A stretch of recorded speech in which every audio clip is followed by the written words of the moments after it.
Je suis Harry Boussillon, je suis sociologue. D'accord. Je suis historien également. Donc je fais de la socio-histoire.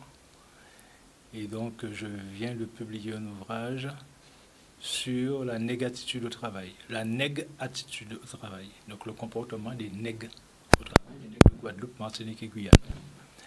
Et donc c'est le tome 1 d'une série qui sera... Les autres viennent. Et le tome 1 parle d'une dimension de la négatitude au travail, c'est la prétendue paresse des nègres. Ah, donc intéressant. le tome 1, c'est de ce que je vais vous parler. D'accord, intéressant, on va en parler tout à l'heure. Alors, on va venir justement à vous. Alors, est-ce que vous pouvez nous parler de votre livre et de vos études, de ce que vous avez mis dedans? Oui, alors moi je ne suis pas dans la poésie. Oui, vous êtes dans le concret. Et c'est pas mieux. Et on en a besoin quand même. La poésie, c'est bien puisque on se projette, on travaille l'imaginaire et puis on travaille le beau. Tandis que le travail que j'ai fait, je ne sais pas si ça parle du beau. Quoique je me suis inspiré beaucoup de la poésie, parce que je cite beaucoup des écrivains poètes, que ce soit Tyrolien, Damas, Senghor, Sonny Rupert, enfin, on les trouve tous là-dedans. Ou alors Simone Schwarzbach, voilà. Donc c'est ponctué de poésie. Mais en fait, l'idée, c'était quoi? L'idée, c'est part du fait que depuis un certain nombre d'années, la question du management en Guadeloupe se pose. Comment diriger les équipes de travail? Oui. Que ce soit dans l'entreprise privée ou l'entreprise publique. Certains ont écrit avant moi sur le commandement nègre, est-ce que nègre peut diriger nègre, etc. Moi, j'ai voulu aborder le problème, disons, à partir de ma formation, en tant que socio-historien, je dis, et à partir de mon expérience professionnelle. J'ai travaillé au CHU pendant 30 ans, je viens de partir à la retraite, là, je pars ce mois-ci. C'est vous qui dirigez les équipes? J'étais directeur adjoint. D'accord. Donc, oui, et j'étais directeur de la formation continue et de la qualité de vie au travail. Bon, mais j'ai réfléchi sur la question du management hospitalier pendant un certain temps. J'ai écrit déjà là-dessus, d'ailleurs. J'ai publié un livre là-dessus il y a plus de 15 ans. Et quel est le discours que tiennent les cadres de l'hôpital? C'est de dire que nous avons, nous cadres guadeloupéens, je parle des cadres guadeloupéens, les mêmes difficultés que les cadres hospitaliers en France, les difficultés liées à la pénurie de moyens, aux mauvaises conditions de travail, aux restrictions financières, et voilà, à l'absentéisme du personnel et tout. Mais nous avons une difficulté additionnelle. Et celle-là, c'est parce que nous dirigeons les Guadeloupéens. Et diriger les Guadeloupéens, ce n'est pas une mince affaire. Donc, ils ont organisé d'ailleurs, pendant les 5 dernières années, 3 ou 4 colloques d'ailleurs là-dessus, pour essayer de se pencher sur les Guadeloupéens, pour voir comment traiter la question de l'autorité, du commandement, de la hiérarchie, etc., en Guadeloupe, en milieu guadeloupéen endogène. Et donc, j'ai décidé de travailler là-dessus. Parce que jusqu'à présent, il n'y a pas encore eu, on n'a pas encore dégagé des clés managériales. Il y a eu des écrits. Mais quelles clés? Comment faire? C'est pas s'agir de plairer, mais comment faire concrètement avec nous qui sommes nous? Puisque nous prétendons, je prétends que, bon, il y a une manière de faire en Guadeloupe qui n'est pas, disons celle d'ailleurs. Ce n'est pas parce que vous avez été formé en France, dans des écoles de management en France, vous avez suivi des stages où vous êtes passé du GEX dessus en pensant que vous êtes devenu plus blanc qu'ailleurs, enfin que vous êtes vraiment, et que vous allez appliquer les techniques de management occidentaux ici chez nous. On ne dirige pas des Japonais comme des Italiens, comme des Français, comme des Chinois, etc. Chaque peuple a sa culture. Oui. Donc ça, c'est quelque chose pour nous, enfin pour moi, qui était évident. Donc, je me suis dit que je vais écrire une série. Une série. Puisque pour traiter cette question-là, il faut partir de très loin. Et la première série, elle traite, c'est la paresse d'ailleurs. La paresse, feignant depuis l'Antiquité. C'est qu'est-ce que l'on dit de nous? Qu'est-ce que l'on dit de nous? Alors, ce que l'on dit de nous, c'est que nous sommes fainéants, voilà, et puis tous les trucs. Bon, il y a des proverbes aussi sur notre fainéantise, il y a plein de choses qui se disent. Bon, mais ce qui se dit de nous, d'où ça vient? Pourquoi on dit ça de nous? Et donc, je traverse un peu cette thématique pour traiter de ce que l'on dit de nous et pourquoi on le dit. On le dit de nous pourquoi? Alors, on dit d'abord que nous sommes fainéants naturellement, génétiquement, congénitalement.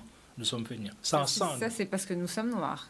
Oui, noirs. D'accord. Voilà. Nous sommes noirs, feignants naturellement. On dit aussi que nous avons été maudits, que le travail nous a été donné comme damnation. Nous sommes des enfants de Cham. ok, que Dieu nous a donné le travail et que nous, pour résister, nous avons fait feignant.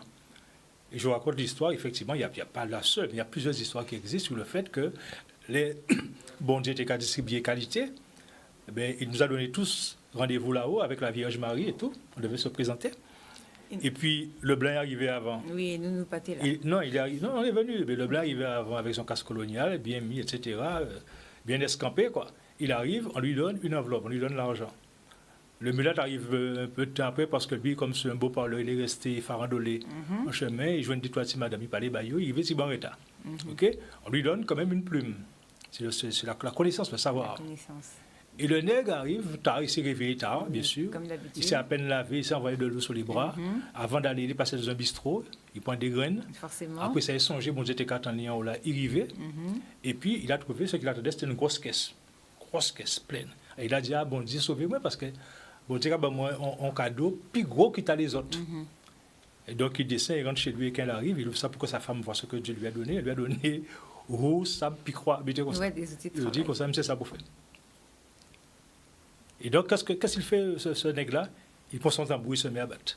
Parce que le nègre est comme ça, quand il souffle, il chante, et quand il est content, il chante. OK?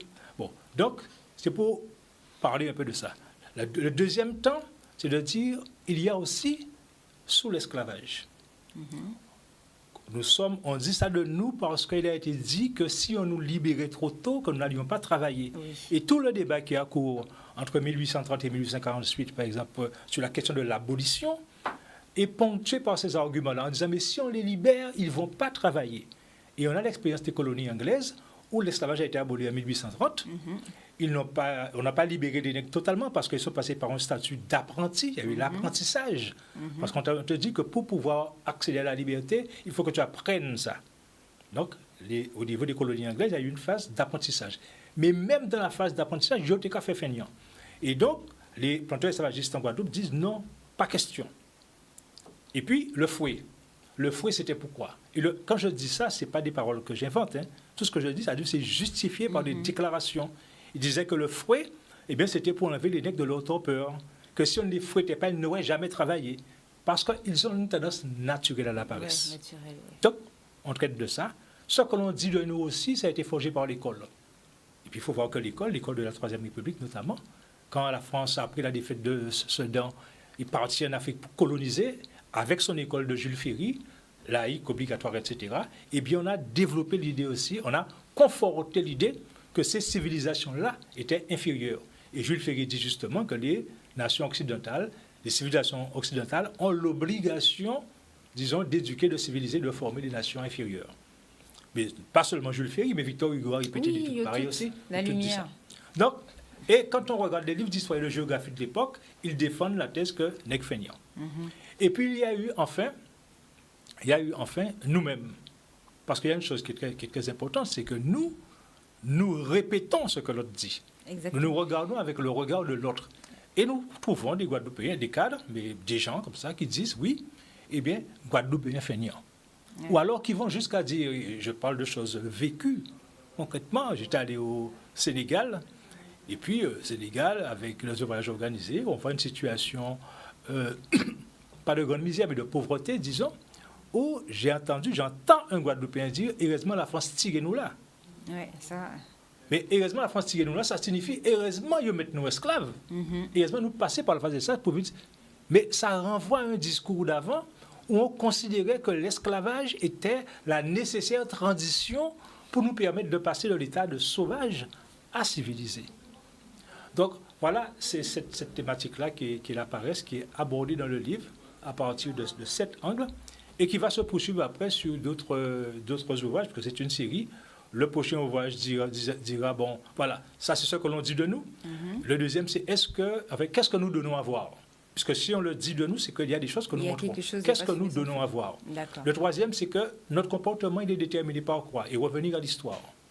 Et le quatrième, ce sera, eh bien, quel sera le guidonnage Bocase? C'est-à-dire, quelle sera la forme de management guadeloupéen qu'il faudra mettre en place? Donc, c'est ce que j'appelle le guidonnage Bocase, ce management endogène et autocentré, et donc dégager quelques clés qui, disons, pourraient être débattues et éventuellement servir.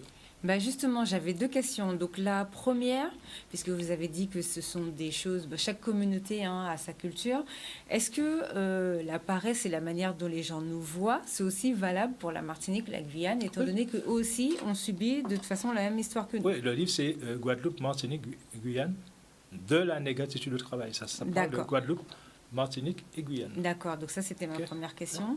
Et la deuxième question, par rapport à cette histoire de management, comment vous voyez dans la société le fait que les gens, alors, soit se plaignent qu'ils ne peuvent pas revenir parce que, justement, ce serait difficile de pouvoir être responsable de Guadeloupéens ou bien de Martiniquais.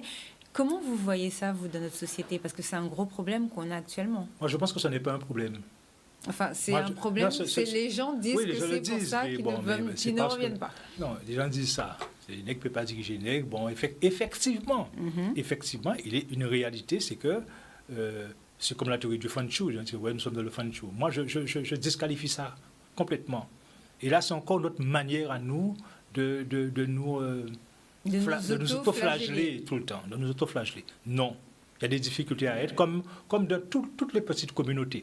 Ça existe dans les villages en France aussi. Bon, tout le monde qui avait habité à un monde, ça existe. Okay?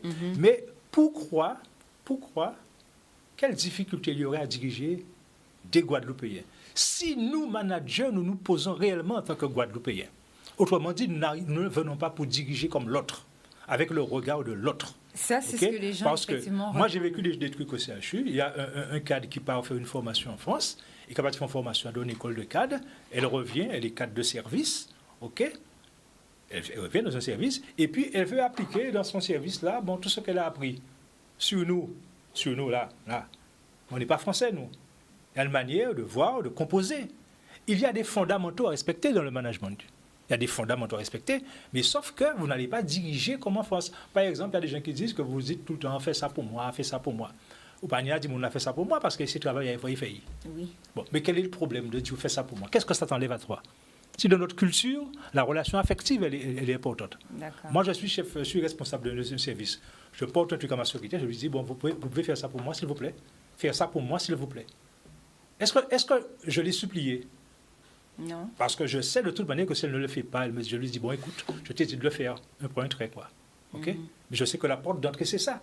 Donc, il faut essayer de voir comment nous fonctionnons, quel est notre rapport à l'autorité, comment le Guadeloupéen a perçu historiquement le cadre guadeloupéen. Est-ce qu'il pas voyé qu'on commandait en l'esclavage ou qu'on gérait l'habitation là? Et si tu viens, quand tu as la posture du géreur d'habitation, comment tu fais? Pourquoi les conflits sociaux dans les entreprises sont plus violents quand il s'agit de Guadeloupéens contre Guadeloupéens? Pourquoi? Mais c'est parce que le Guadeloupéen qui vous voit là, ok, est en poste de responsabilité, souvent il considère que vous avez un poste qui est usurpé. Parce que normalement, c'est le blanc qui est là. Donc votre fonction, elle est usurpée. Première chose. Et vous, à présent, donc lui qui a essayé d'imiter, et toi, de ton côté, tu te dis, bon, c'est parce qu'en sentinelle, parce qu'en étant même commune, eh bien, bon, quelqu'un habite comme ça, qui est montré. Donc en fait, c'est des conflits. On arrive dans un truc là où on s'achoppe, alors qu'on aurait pu travailler mieux. Ensemble. Parce qu'on se connaît. Pourquoi? Parce qu'on se connaît, on est plus en désaccord. C'est quand même paradoxal. Oui. Donc je crois que l'idée en tout cas celle que je poursuis, mais je ne sais pas si j'y arriverai, puisque ça demande beaucoup de discussions et beaucoup de doigté, c'est arriver à dégager les clés, en considérant que nous avons un rapport historique avec la hiérarchie, avec l'autorité, avec le commandement, avec le temps. Pourquoi le cas dit qu'on s'accueille, bon, nous toujours au sprint, c'est à sprint que nous ne sommes pas dans des démarches projets sur le long terme, on fait toujours des choses au dernier moment. Pourquoi? Quand au CHU, on disait que l'hôpital allait se construire dans les 15 ans. Mais comment voulez-vous que le Guadeloupéen qui est là voit l'hôpital dans 15 ans? On n'a pas de visibilité sur 15 ans. Oui, ça nous sommes une nation jeune, ce n'est pas comme les Chinois. Quand les Chinois vous disent ça va prendre du temps, mais c'est une civilisation millénaire. Exactement, ils ont c'est une civilisation millénaire. Ils ont 2000 ans. Donc, l'espace-temps, pour nous, 15 minutes, c'est déjà en l'eau. Ouais. Okay? Maintenant que l'hôpital va se faire là, en 2022-2023, donc ils le voient. Donc, dans votre management, vous mobilisez des gens sur du court terme. Vous pouvez dire, bon, gars, ça va, c'est là nous y mais c'est là nous y. C'est là nous y. Vous pouvez faire vrai, mais il faut voir, c'est là nous y. et il va se mobiliser pour ça. Et vous allez l'emmener après plus loin. Donc, c'est des challenges. Intéressant à savoir. Donc, ce sont des choses je ne sais pas ce que la poésie peut dire par rapport à ça, hein. Mais très certainement, quand je t'ai écouté parler, je me suis dit, c'est intéressant parce que dans ce que je dis, parfois, disons, le regard, il est scientifique, il est objectif, etc. Mais les gens des lettres et de la littérature, disons, ont une sensibilité que nous n'avons pas. Qu'ils perçoivent différemment. Et c'est pourquoi, d'ailleurs, dans mon écrit, je fais appel à eux parce qu'ils savent dire les choses différemment que mon langage. Oui, parce que vous voyez. Oui, mon langage, il est très machin. Mais eux, ils essaient de la sociologie et tout. D'adoucir tout ça. D'accord. En tout cas, c'est très intéressant. Donc, est-ce que vous faites des conférences? Oui, le livre fait juste sortir, mais je faisais des conférences avant déjà sur cette thématique-là. Puisqu'en fait, c'est un peu la synthèse de ce que je dis, que j'ai écrit par des articles, des communications que je fais. Et puis, on va partir bientôt en conférence. Bon, d'accord. Je vais surtout travailler les deux autres qui arrivent là parce que c'est un package.